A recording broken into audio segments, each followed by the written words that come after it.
स्वागत है आप सभी का। आप देख रहे हैं यूपी विशेष। मैं हूं आपके साथ जया मिश्रा। औरैया में हुए दर्दनाक हादसे ने सबको झकझोर कर रख दिया, लेकिन इसके बाद औरैया प्रशासन की करतूत का एक ऐसा वीडियो वायरल हो रहा है जिसको देखकर आप भी कहने पर मजबूर हो जाएंगे, कुछ तो शर्म करो।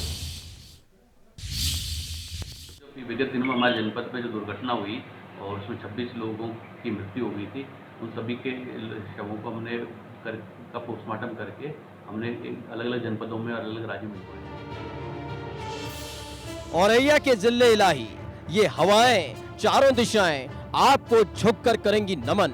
जो मानवता के इतिहास का आपने जमकर उपहास उड़ाया है। इतनी कर्तव्य निष्ठा कूट कूट कर भरी है कि जिंदा और मरे लोगों के बीच का फर्क एक झटके में भुला दिया गया। लानत मलानत ना हो तो रात के अंधेरे में झारखंड के लिए एक ट्रक भेजा गया और फिर औरैया प्रशासन ने पीठ थपथपाई रस्म का निर्वहन किया कि लो हमारी जिम्मेदारी का प्रमाण पत्र। लेकिन भोर होते होते औरैया प्रशासन के दावों की उड़ गई धज्जियां। इसी ट्रक के चक्कों के नीचे कुचल गई इंसानियत। जब प्रयागराज पहुंचा ट्रक, तो ट्रक में बर्फ की सिल्लियों पर शव सैया सजी हुई थी और उसी ट्रक में औरैया हादसे के घायलों को भी लाद दिया गया था कि सुनो, सरकारी कामकाज ऐसे ही होते हैं। ये कोई मामूली ट्रक नहीं है। इस ट्रक को शव वाहन में तब्दील करने का श्रेय औरैया के बड़े वाले आकाओं को जाता है। क्या अद्भुत खोज की है। सरकारी पैसों को बचाने का इससे नायाब तरीका हो ही नहीं सकता। मरे और जिंदा लोगों को एक ही ट्रक में ठूंस दिया गया और उसके बाद औरैया के जिले इलाही ने छाती ठोक कर कहा है, हमने की है व्यवस्था। गया बिहार में भिजवाए कुशीनगर, झांसी, भदोही, पुरुलिया जनपद है पश्चिम बंगाल, बोकारो जनपद झारखंड और पलामू जनपद भी झारखंड, यहाँ सब में शव भिजवाए हैं। और आज भी हमको जानकारी मिली बोकारो में एक और व्यक्ति की मृत्यु रात को हो गई। तभी पोस्टमार्टम होने के लिए बॉडी औरैया आ रही है, उसका इसको भी सामान शव को हम एम्बुलेंस से बनवाएंगे। और जो फोटो जो वायरल हुई है जिसके बारे में प्रकरण चल रहा है, इसमें भी एक जांच करवा के जो भी दोषियों के खिलाफ कार्रवाई करेंगे। हुजूर, ये संसार आपका ऋणी रहेगा जो इंसानियत को आपकी बदौलत ये दिन देखने को मिले कि 23 लाशों के लिए इंतजाम किया गया है।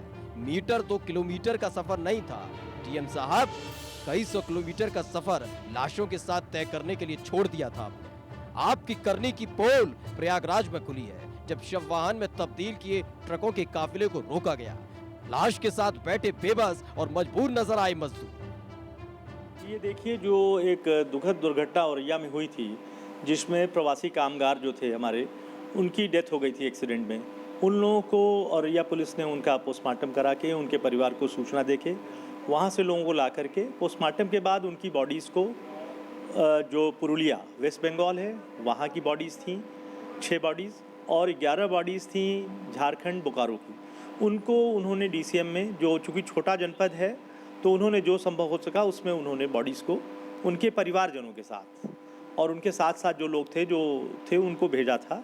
यहाँ पर जब सूचना हुई तो हम लोगों ने उन बॉडीज़ को पूरे सम्मान के साथ 6 एम्बुलेंसें, जो कि सभी एसी एम्बुलेंस थी जिसमें कि 0 टेम्परेचर था, उनमें उनकी बॉडीज़ को ट्रांसफ़र करके, क्योंकि 2 पार्ट में था, कुछ बॉडीज़ को वेस्ट बंगाल जाना था जो पुरुलिया की थी, और कुछ बॉडी जो 11 थी उनको जाना था बोकारो झारखंड। तो उनको अलग अलग सेग्रीगेट करके एस्कॉर्ट के साथ, और जो उनके परिजन थे उनको जहाँ पे डॉक्टर के बगल की केबिन होती है, क्योंकि जहाँ पे बॉडीज़ थी वो तो 0 डिग्री से कम टेम्परेचर था, तो जो एसी वैन्स थी, तो जो केबिन जो डॉक्टर का था वहाँ उनके परिजनों को वहाँ बैठा करके 6 एम्बुलेंसेज में उनको एस्कॉर्ट करके बनारस भेजा गया।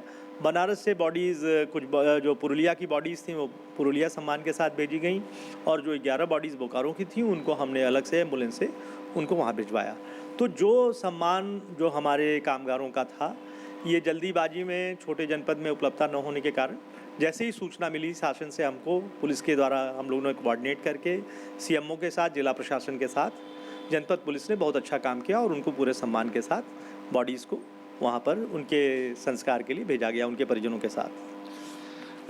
जैसा कि केपी सिंह जी ने बताया कि छोटा डिस्ट्रिक्ट होने का और लॉकडाउन की वजह से वाहन की समस्या थी, जिस कारण इस तरीके से वहां पर व्यवस्था जो हो सकी उसको किया गया। लेकिन मुख्यमंत्री के ट्वीट के बाद प्रयागराज में जैसे ही इस बात की सूचना हुई, प्रयागराज के पुलिस प्रशासन ने उनको ससम्मान उनके गंतव्य तक रवाना किया। फिलहाल वो शव शायद अपने गंतव्य पर पहुंच भी गए होंगे और उनका सम्मानपूर्वक अंतिम संस्कार भी हो गया होगा। फिलहाल प्रयागराज पुलिस ने अपनी तरफ से पूरी ये कोशिश की कि उनको सम्मान दिया जा सके। खैर, प्रयागराज के अधिकारियों ने एम्बुलेंस के जरिए सभी को झारखंड और पश्चिम बंगाल के लिए रवाना किया, लेकिन उसके बाद भी औरैया प्रशासन के चेहरे पर शिकन तक नहीं आई, क्योंकि डीएम साहब जानते हैं कि मुल्क में गरीबों के लिए व्यवस्था होती है, सुविधा तो बड़े बंगले वाले पाते हैं, और जो व्यवस्था मजदूरों को उनके घर तक पहुंचाने के लिए की गई थी वो काफी है। लाशों के बीच मरती हुई इंसानियत का जब जब जिक्र होगा बड़े वाले साहब, तो सनद रहे आपका नाम उस तालिका पर सबसे ऊपर रखा जाएगा। खैर, सरकारी मद से मिलने वाली पगार और सरकारी पद से मिलने वाले बंगले में आनंद लीजिए। इंडियन न्यूज के लिए औरैया से सुरेश और प्रयागराज से संदीप तिवारी की रिपोर्ट। औरैया में घायलों को शवों के साथ बिठाकर भेजने के मामले में विपक्ष ने सरकार पर निशाना साधा, तो वहीं मामला बिगड़ता देख औरैया के डीएम ने 5 लेखपालों को सस्पेंड कर दिया।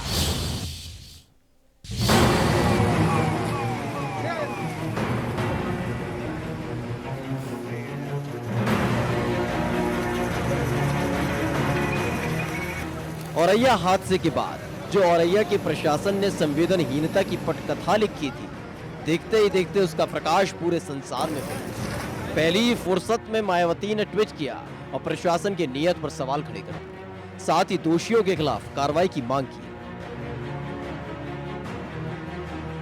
यही नहीं, मजदूरों की सकुशल वापसी सुनिश्चित करने को भी कहा। तो वही कांग्रेस ने तो बाकायदा प्रेस कॉन्फ्रेंस की।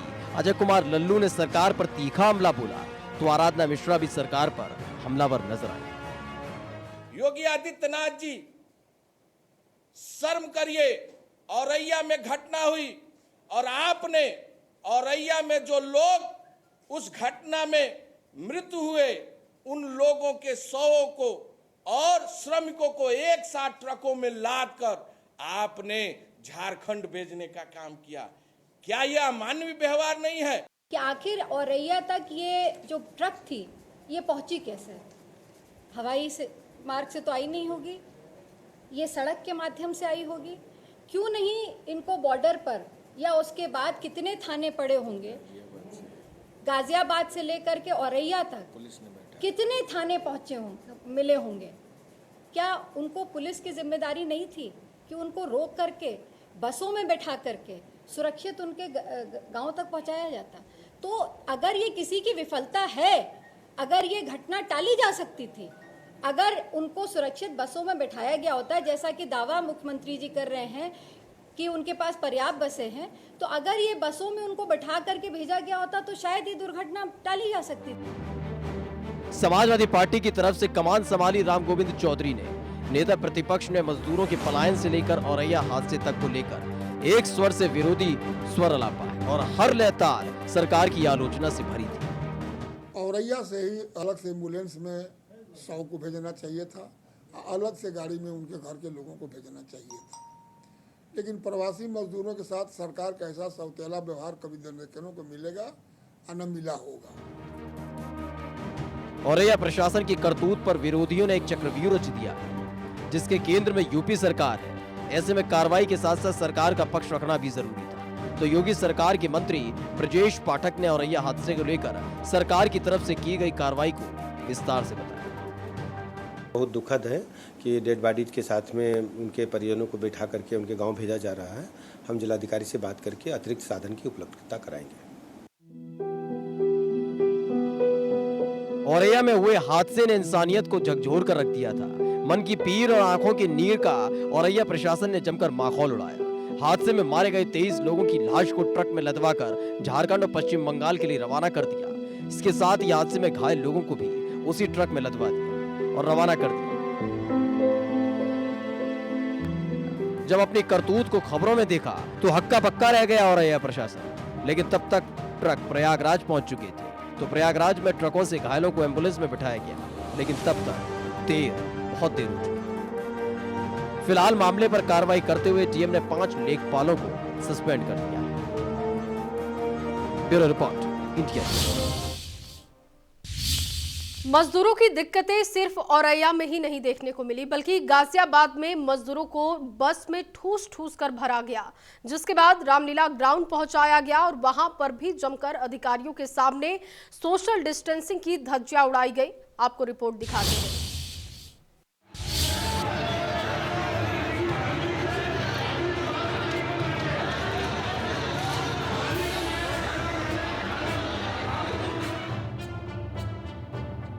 गाजियाबाद के रामलीला मैदान में एक साथ कई लोग वनवास समाप्ति की उम्मीद के साथ पहुंचे थे कि जिलों की सीमाओं पर रोक लिया तो क्या बड़े वाले साहेब लोग उनकी लौटने का इंतजाम करेंगे, घर वापसी का इंतजाम करेंगे।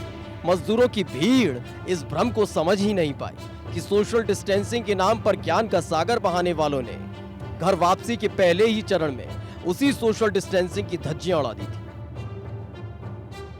दरअसल गाजियाबाद से लेकर राजधानी में बैठे साहब लोगों को लगा कि प्रवासी मजदूरों का मुद्दा गले की फांस बन रहा है, तो जिलों की सीमाओं को सील कर दिया गया, उस पर लगाया सरकारी ठप्पा और फिर सभी मजदूरों को जहां के तहां रोक दिया गया। दिल्ली में काम करने वाले सैकड़ों मजदूर घर वापसी की उम्मीद लिए चले जा रहे थे, तो दिल्ली से सटे गाजियाबाद के बॉर्डर पर खड़े कोतवाल ने कानून की दुहाइयां दी, जिसके बाद मजदूरों की तादाद बढ़ती चली गई। तो व्यवस्था के नाम पर बसों का इंतजाम किया गया। सरकारी दस्तावेजों में दीदे गड़ा कर देखेंगे तो बसों में आराम फरमा कर घरों तक पहुंचते हैं मजदूर। देखिए कितने आराम से मजदूरों को बिठाया गया है, एक सीट पर सिर्फ एक मजदूर बैठा है। सोशल डिस्टेंसिंग के फॉर्मूले का अक्षराश पालन हो रहा है ना? अरे ये सब लिखा हुआ है सरकारी फर्रे में कि चिंता मत करिए सरकार, हमने मजदूरों को पहुंचाने की सुलभ और सरल व्यवस्था की है। जबकि एक के ऊपर एक चढ़े जा रहे मजदूर बसों के भीतर जो भरे हुए हैं, सांसों से ही कर रहे हैं संघर्ष। कुछ छतों पर चढ़ गए, कुछ तो लटक लिए बस के दरवाजे पर कि साहब हमें कोई तकलीफ नहीं है, बस हमें हमारे घरों तक पहुंचा दो। जिसके बाद इन सभी मजदूरों को गाजियाबाद के रामलीला मैदान पहुंचाया गया, जहां बिहार जाने वाली ट्रेन में बैठाने से पहले दस्तावेजों और मेडिकल चेकअप होना था। भीड़ के सामने छोड़ दिए मुट्ठी भर कर्मचारी कि जाओ सबको सरकार की सुविधाओं का डोज दो। पहले पहल तो सब ठीक रहा, एक एक कर लोग आते गए, रजिस्ट्रेशन कराते गए, लेकिन जब भीड़ बढ़ गई तो लोगों के सब्र का बांध भी टूट गया। बॉर्डर से उठाकर सभी मजदूरों को रामलीला ग्राउंड पहुंचाया गया। ऊंचे मचान पर बैठे अधिकारी लोगों की गिनती कर रहे थे। गिनती शुरू की, 1 2 3 और देखते ही देखते अफसरान आगे की संख्या भूल चुके थे। मेज तक पहुंचे मजदूर साहब से गुहार लगा रहे थे। अफसर बेचारे नजर आ रहे थे। रामलीला ग्राउंड के एक कोने में सिसक रहा था सोशल डिस्टेंसिंग का फॉर्मूला। भीड़ को चीरते हुए कागज के टुकड़े पर अपने नाम लिखवाने का संघर्ष चलता रहा। अधिकारी एक पर्ची पकड़ते, उधर दूसरा चीखने लगता। कोई मेज के नीचे से साहब के दायरे में आने की कोशिश करता नजर आया। मुट्ठी भर खाकी वाले लाठी के जोर से भीड़ को काबू करने की कोशिश करते रहे। व्यवस्था का डंका पीटने वाले अधिकारियों के सामने ही व्यवस्था अचेत अवस्था में पड़ी थी। तपती धूप में मजदूर थे परेशान, तो लोगों का अनंत सागर देखकर दंग अफसरान। करते भी तो क्या करते, ये तमाशा घंटों जारी रहा और जिन नियमों की दुहाई बार बार दी जाती है वो इसी भीड़ के कदमों के तल्ले सिसक रही है। घंटा का रामलीला मैदान बहुत बड़ा ये मैदान है और जब बहुत ज़्यादा इस तरह की स्थिति पैदा हो गई तो जो गेट है उसका वो भी 2 जगह से बंद करना पड़ा, लेकिन फिर भी ये जो मज़दूरों का हुजूम है वो यहाँ पर थमने का नाम नहीं लिया और सब कुछ आपके सामने है। अब सोचिए, अब जब ये यहाँ से अपने गांव, अपने गंतव्य, अपने होम टाउन तक जाएंगे तो वो किस तरह का जो अव्यवस्था है वो साथ लेकर जाएंगे। निश्चित तौर पर कई बड़े सवाल ज़रूर खड़े होंगे और उन सवालों का जवाब कौन देगा ये भी अभी साफ नहीं है, लेकिन निश्चित तौर पर ये कहा जा सकता है कि अव्यवस्था हुई है। लापरवाही किसकी है, जिम्मेदारी किसकी थी, उसे निभानी थी, क्यों नहीं निभाई गई, ये तमाम सवाल हैं जिनका जवाब देना ही होगा। मुख्यमंत्री के आदेशों के बावजूद सोशल डिस्टेंसिंग की धज्जियां लगातार उड़ी हैं, जिससे निश्चित तौर पर खतरा भी बढ़ा है। गाजियाबाद से जतिन गोस्वामी, इंडिया न्यूज। औरैया हादसे के बाद लगा था कि शायद अब हादसे थम जाएंगे, मजदूर सुरक्षित अपने घर पहुंच पाएंगे, लेकिन हमीरपुर में सरकार के आदेश से नोएडा से मजदूरों को लेकर निकली बस पलट गई, जिसमें कई मजदूर गंभीर रूप से घायल हो गए।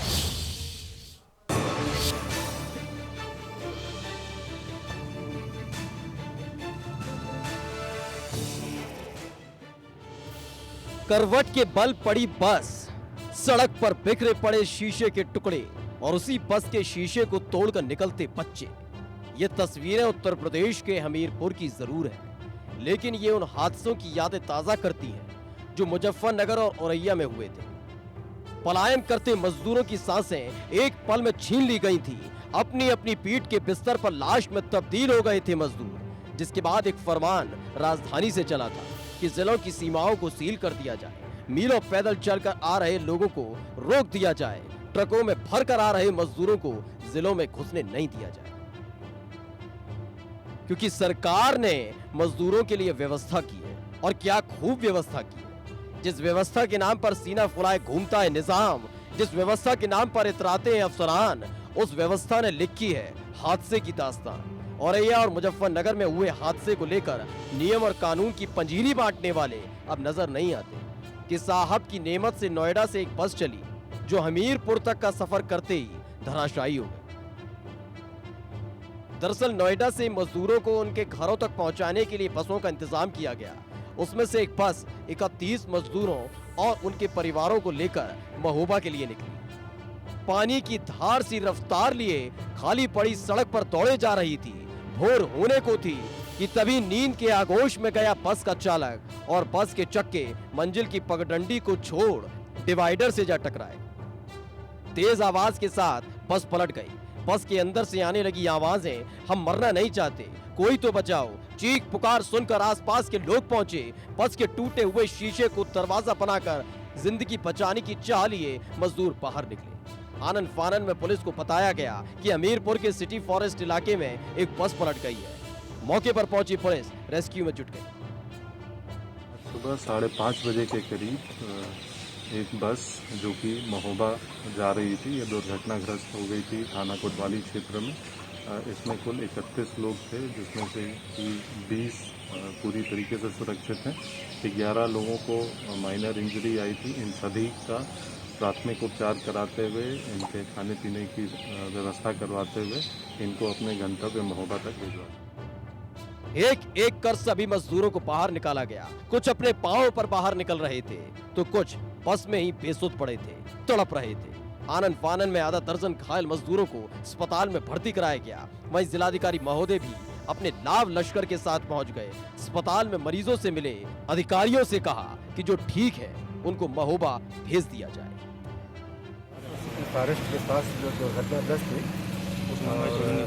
उसमें से केवल सामान्य रूप से 11 लोग जो है घायल हुए हैं, जिनका कि प्राथमिक उपचार के बाद महोबा जनपद के थे, वहाँ पे इन्हें भिजवा दिया गया और यहाँ पे सारे उपचार हो गए हैं और उन्हें जो सुविधाएं दी जानी है उस सुविधाओं के साथ अपना सब कुछ छोड़कर घर वापस जाने को मजबूर मजदूरों के लिए हादसा किसी सदमे से कम नहीं है कि पहले ही काम धंधा बंद है, ऊपर से जान के लाले अलग से पड़ रहे हैं।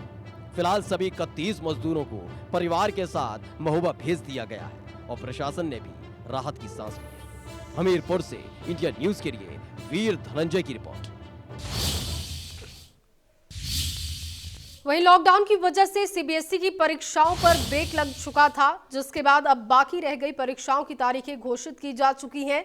1 जुलाई से सीबीएसई की परीक्षा शुरू होने वाली है। पहले दिन होम साइंस का एग्जाम होगा और इसके बाद 2 जुलाई को हिंदी का पेपर होगा, 3 को फिजिक्स है, जबकि 4 को अकाउंटेंसी का पेपर है, 6 जुलाई को केमिस्ट्री और इसके साथ ही 8 जुलाई को अंग्रेजी का पेपर होगा, 9 जुलाई को बिजनेस स्टडी और 13 जुलाई को सोशियोलॉजी का पेपर होगा और इसके बाद आगे का भी शेड्यूल जारी किया गया है। तो जो परीक्षाएं रुकी हुई थी सीबीएसई की, अब वो होंगी और 1 जुलाई से सीबीएसई की परीक्षाएं शुरू होंगी। इसके साथ ही साथ सीबीएसई ने गाइडलाइंस भी जारी कर दी है। आपको ग्राफिक्स के जरिए बताते हैं कि आखिर ये गाइडलाइन क्या है, क्या समय रहेगा परीक्षा के लिए। छात्र ट्रांसपेरेंट बोतल पर हैंड सैनिटाइजर लगाएं, छात्र नाक मुंह को कपड़े या मास्क से कवर करें, ये शर्त होगी, और छात्र शारीरिक दूरी के नियम का पालन करें, यानी कि सोशल डिस्टेंसिंग का ख्याल रखें। पेरेंट्स बच्चों को संक्रमण से बचाव की जानकारी देंगे। कोरोना काल में परीक्षा की ये गाइडलाइन है। पेरेंट्स सुनिश्चित करेंगे कि बच्चा बीमार ना हो। परीक्षा के दौरान नियमों का सख्ती से पालन करना होगा और एडमिट कार्ड में सभी नियमों की जानकारी पहले से दी जाएगी। छात्र ट्रांसपेरेंट बोतल में हैंड सैनिटाइजर लगाए, इस तरीके की तमाम जरूरी गाइडलाइंस पहले से जारी की गई हैं। पूरे देश में लॉकडाउन है, लेकिन इसका असर सियासत पर नहीं पड़ रहा है। अलीगढ़ से बीजेपी सांसद सतीश गौतम की अभी भी शहर में कई इलाकों में लाउड स्पीकर से अजान हो रही है और हाई कोर्ट के नियमों का पालन नहीं हो रहा है। सांसद सतीश गौतम के इस बयान के बाद समाजवादी पार्टी के पूर्व विधायक जमीर उल्लाह ने पलटवार करते हुए कहा कि अलीगढ़ में बीजेपी नेता कोरोना वायरस फैला रहे हैं। सराफा कारोबारी की मां की 13वीं संस्कार में शामिल हुए सभी बीजेपी से ताल्लुक रखने वाले हैं और इन सब की जांच होनी चाहिए।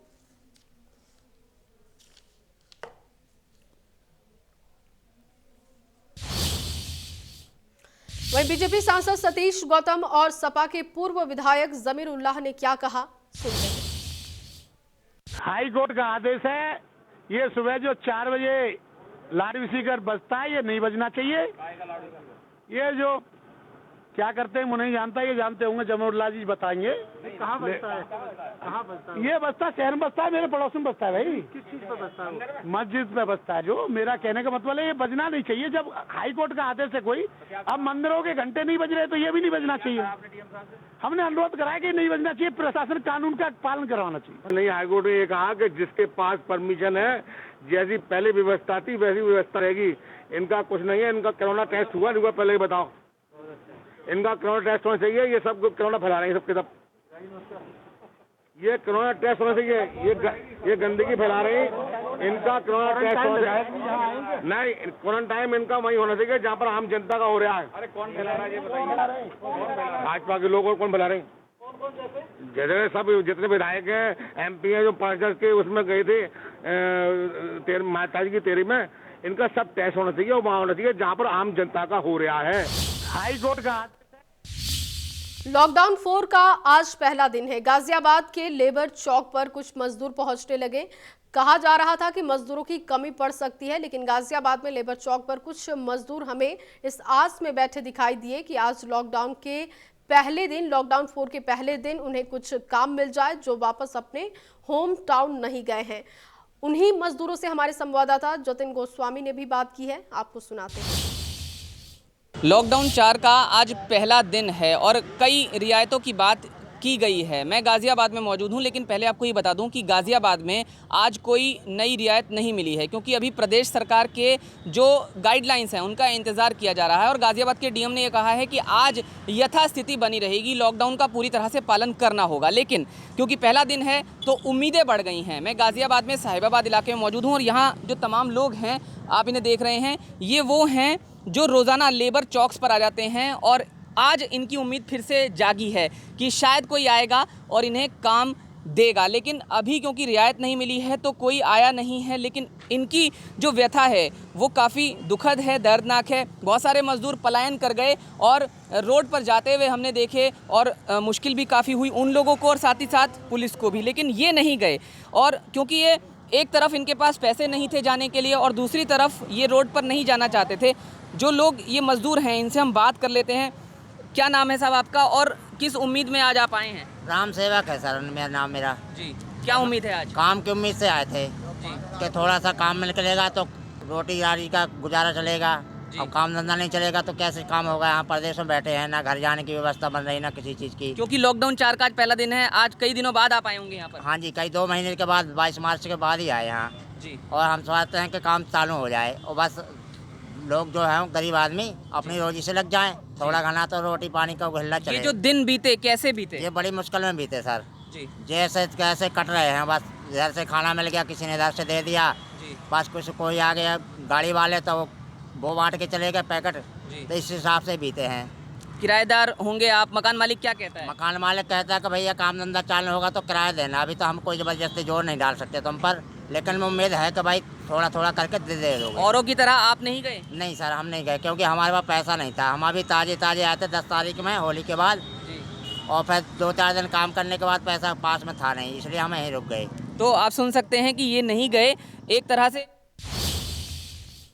वहीं लॉकडाउन 4 में गोरखपुर के 18 चेक पोस्ट को सील किया जा चुका है और सीमा को सील करने का दावा किया जा रहा है, यानी कि कोई भी व्यक्ति सीमा के अंदर या सीमा से बाहर नहीं जा सकता है। इंडिया न्यूज के संवाददाता सुशील कुमार ने इसका जायजा लिया है, आपको दिखाते हैं। लॉकडाउन 4 फेज की शुरुआत हो गई है और आप देख सकते हैं तस्वीरें, इस समय हम चौराहे पे मौजूद हैं। ये आपका रुस्तमपुर चौराहा है, आज़ाद नगर चौकी, और कि जो भी व्यक्ति अगर आगे बैठ के जा रहा है तो उसे बाकायदे पीछे जाने को कहा जा रहा है। यानी पूरी तरीके से इस तपती धूप में पुलिस के जवान जो हैं वो चौराहों पे मौजूद होकर अपनी ड्यूटी को अंजाम दे रहे हैं, क्योंकि लॉकडाउन 4 फेज चल रहा है।